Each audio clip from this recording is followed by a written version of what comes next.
الحمد للہ رب العالمین والصلاة والسلام علی سید الانبیاء والمرسلین وعلی آلہ وصحبہ اجمعین، اما بعد۔ مصادر تفسیر میں سے دوسرا سورس اور دوسرا ذریعہ ماخذ تفسیر کا وہ ہے قرآن کریم کی تفسیر سنت کے ذریعے سے۔ اللہ تعالیٰ نے قرآن مجید میں جبریل علیہ السلام کے ذریعے محمد مصطفیٰ صلی اللہ علیہ وآلہ وسلم پر اپنا جو کلام اتارا قرآن مجید کی صورت میں، تو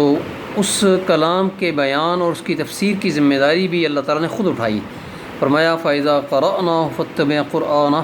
ثُمَّ إِنَّ عَلَيْنَا بَيَانَهُ، تو جب ہم اس وحی قرآن کو پڑھ چکے ہیں تو آپ اس کی پیروی کریں، پھر اس کی وضاحت سے بیان کر دینا بھی ہماری ذمہ داری ہے۔ گویا قرآن کی طرح نبوی بیان و تفسیر بھی وحی پر مبنی ہے، اسی لیے رسول اللہ صلی اللہ علیہ وسلم کی ذمہ داری یہ تھی کہ آپ قرآن کی تلاوت کے ساتھ اس کی تفسیر و وضاحت بھی کریں گے۔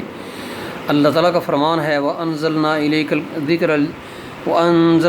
الذِّكْرَ لِتُبَيِّنَ لِلنَّاسِ مَا نُزِّلَ إِلَيْهِمْ وَلَعَلَّهُمْ يَتَفَكَّرُونَ۔ اسی طرح ہم نے آپ کی طرف یہ ذکر نازل کیا تاکہ آپ لوگوں کے سامنے کھول کر بیان کریں جو ان کی طرف اللہ تعالیٰ کی طرف سے نازل کیا گیا، تاکہ وہ غور و فکر کر سکیں۔ رسول اللہ صلی اللہ علیہ وسلم نے تبیین و تفسیر قرآن کا فریضہ بطریقہ احسن ادا کیا، اور صحابہ کرام چونکہ عرب تھے، اہل زبان تھے، قرآن مجید کو سمجھنا ان کے لیے مشکل نہیں تھا، اور جہاں فہم میں قرآن مجید کے فہم میں جہاں کو مشکل پیش آتی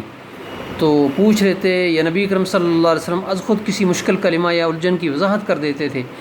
رسول اللہ صلی اللہ علیہ وسلم کی تفسیری احادیث کا ذخیرہ محفوظ طریقے سے ہم تک پہنچا ہے، اور اس کی حیثیت بھی وحی غیر مطلوب کی ہے، جیسا کہ اللہ تعالیٰ نے خود قرآن مجید کے اندر ارشاد فرمایا ان هو الا وحی یوحی۔ اسی لیے نبوی تفسیر قرآن فہمی کا ناگزیر اور قابل اعتماد ذریعہ ہے۔ کلام اللہ کے معانی اور مفاہیم نبی اکرم صلی اللہ علیہ وآلہ وسلم سے زیادہ جاننے والا اس روح زمین پر اور کوئی نہیں ہو سکتا۔ تو نبوی تفسیر قرآن کی کئی قسمیں ہیں، تو احادیث کا اگر دقت نظر سے مطالعہ کیا جائے تو ہمیں قرآن مجید کی نبوی تفسیر درج ذیل اقسام میں نظر آتی ہے۔ سب سے پہلے نبی کریم صلی اللہ علیہ وآلہ وسلم از خود صحابہ کرام کو کسی لفظ یا آیت کی تفسیر بتائیں، اور اس کی دو صورتیں ہیں۔ پہلی صورت یہ ہے کہ پہلے تفسیر کا تذکرہ کریں اور اس کے بعد پھر آیت کا ذکر فرمائیں، جیسے اللہ تعالیٰ کا ارشاد ہے ان الذین آمنوا وعملوا الصالحات سیجعل لهم الرحمن ودا۔ حضرت ابو ہریرہ رضی اللہ عنہ فرماتے ہیں کہ رسول اللہ صلی اللہ علیہ وسلم نے ارشاد فرمایا اللہ تعالیٰ کسی بندے سے محبت کرتے ہیں تو جبریل علیہ السلام کو حکم دیتے ہیں کہ میں فلاں شخص سے محبت کرتا ہوں، تم بھی اس سے محبت کرو۔ رسول اللہ صلی اللہ علیہ وسلم نے فرمایا کہ پھر وہ آسمان والوں میں اعلان کرتا ہے اس کا، پھر اس کی محبت زمین والوں کے لیے دلوں میں اتار دی جاتی ہے۔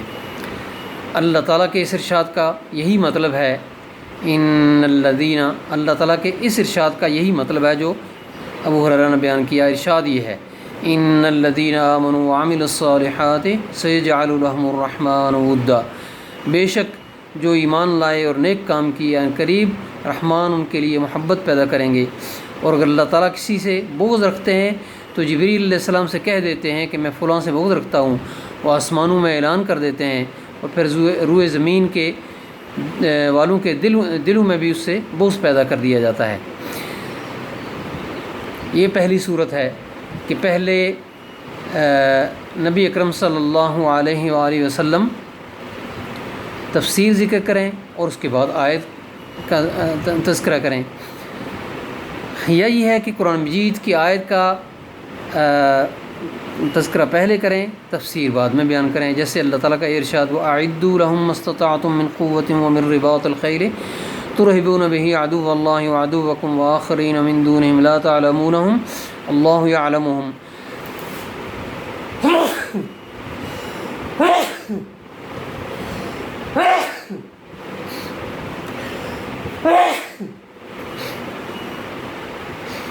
وَمَا تُنْفِقُوا مِن شَيْءٍ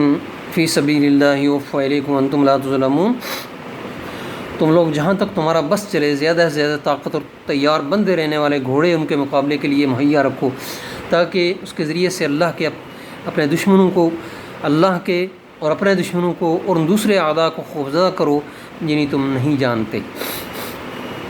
حضرت عقبہ ابن عامر رضی اللہ تعالیٰ عنہ کا بیان ہے کہ میں نے خود رسول اللہ صلی اللہ علیہ وسلم کو ممبر پر یہ ارشاد فرماتے سنا، وَأَعِدُّوا لَهُمْ مَا اسْتَطَعْتُم مِّن قُوَّةٍ إِلَىٰ آخِرِهِ، سنو لوگو، قوت درست نشانے میں ہے، قوت درست نشانے میں ہے، قوت درست نشانے میں ہے۔ تو یہ رسول اللہ صلی اللہ علیہ وآلہ وسلم نے صحابہ اکرام کو از خود کسی آیت یا کسی لفظ کی تفسیر بیان کی۔ دوسری صورت یہ ہے، کسی آیت کے فہم میں صحابہ اکرام کو اشکال پیش آئے اور نبی اکرم صلی اللہ علیہ وآلہ وسلم جو ہے نا پھر اس کی تفسیر بیان کر دیں۔ جیسے عبداللہ بن مسعود کہتے ہیں، جب یہ آیت نازل ہوئی الذین آمنوا ولم یلبسوا ایمانہم بظلم، تو بہت سارے صحابہ اکرام پریشان ہو گئے کہ یا رسول اللہ، ہم میں سے کون ہے جو اپنے آپ پر ظلم نہ کر چکا ہو؟ اس پر نبی اکرم صلی اللہ علیہ وسلم نے فرمایا کہ اس ظلم سے تمہارا ظلم نہیں بلکہ وہ ظلم مراد ہے جو لقمان علیہ السلام کی اپنے بیٹے کو نصیحت میں آیا، یعنی شرک، فرمایا یا بنی لا تشرک باللہ ان الشرک لظلم عظیم۔ تو یہ اشکال کے بعد تفسیر فرمائی۔ اور تیسری صورت یہ ہے کہ اپنی گفتگو اور کلام میں کچھ ایسا بیان کر دے رسول اللہ صلی اللہ علیہ وسلم جو کسی آیت کی تفسیر ہو سکتی ہو۔ مثلا اللہ تعالیٰ کا یہ ارشاد جہنم کے متعلق، وجیء یومئذ بجہنم، اس کی تفسیر عبداللہ بن مسعود کی روایت میں ملتی ہے کہ رسول اللہ صلی اللہ علیہ وسلم نے ارشاد فرمایا، یؤتی بجہنم یومئذ لہا 70,000 زمام لکل زمام 70,000 ملک یجرونہا، کہ قیامت کے دن جہنم کو لایا جائے گا کہ اس کے 70,000 لگامیں ہوں گی، کھینچ کر لایا جائے گا، ہر لگام کو کھینچنے کے لیے 70,000 فرشتے مقرر ہوں گے۔ تو یہ نبی اکرم صلی اللہ علیہ وآلہ وسلم کا جو ارشاد ہے، وجیء یومئذ بجہنم یومئذ یتذکر الانسان ما سعی، یہ اس کی تفسیر ہو سکتی ہے۔ چوتھے نمبر پر یہ ہے کہ کسی آیت میں کسی حکم یا معنی پر عمل کر کے عملاً رسول اللہ صلی اللہ علیہ وسلم اس کی تعویل یعنی تفسیر بتائیں۔ مثلا اللہ تعالیٰ کا ارشاد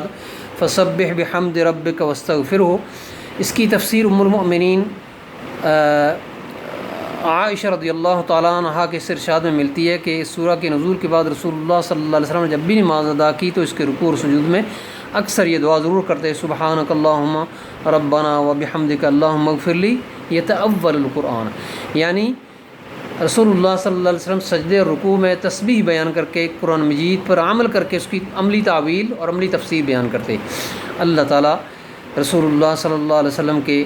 دیے ہوئے اور بتائے ہوئے تفسیر قرآن کے اس طریقے کو اختیار کرنے کی توفیق عنایت فرمائے۔ وآخر دعوانا الحمد للہ رب العالمین۔